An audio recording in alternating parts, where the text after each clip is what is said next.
Stop! The Hermit card. Isolation. Upside down. The reverse fate. Withdrawn, edgy, cold. Yes, this is perfect.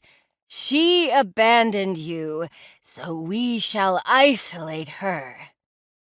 Iris picked up the card. An old man in a cloak that matched his gray beard with the hood over his head held a walking stick in one hand and a lantern in the other. The tips of Iris's fingers burned where she held the card. She turned it. The vines on the back went from green to black. Say her name. No! What's happening? Say her name. No! Say her name! The voice, so loud and angry, stabbed at her brain. Tears burned Iris's eyes, flooding them and making the image on the card blurry. Lauren! It was a whisper, a soft squeak of a sound. Iris wasn't even sure she was the one who spoke it. Now, tomorrow, hand her the card. That is all you must do. The curse will take care of the rest. Who are you? Who am I? Was this how insanity was for those inflicted with it? Unable to get the voices out of their heads? Would she have to live with this crazy old woman's voice forever? I used to know who I was. A long time ago. A heartbreak.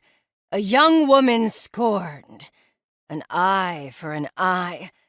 Some say revenge is sweet. I say it is like a heavy cream and sugar dessert. Delicious and satisfying. You're evil. Now, that entirely depends on what side of evil you reside. Iris's entire body quaked, and she gasped for air. The room seemed like it was closing in on her. Where was the voice coming from? She covered her ears and shouted, "Stop it! Leave me alone!" She lay on the bed watching the ceiling for so many minutes she lost count. The voice was gone. Her heartbeats were so strong and painful against her chest. The sound of it thumping loudly in her ears. She grabbed the pillow from behind her and hugged it tight, trying to stop her arms and legs from shaking. Her mom was gone, and Graham would be leaving early in the morning.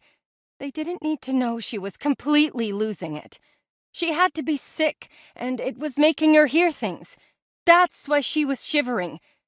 Why she was cold all the time. Of course, that was it. Definitely the flu. She rolled onto her other side, watching the shadows of leaves on the tree outside flutter on her wall, until finally falling asleep, the darkness wrapping her in a cool autumn night embrace.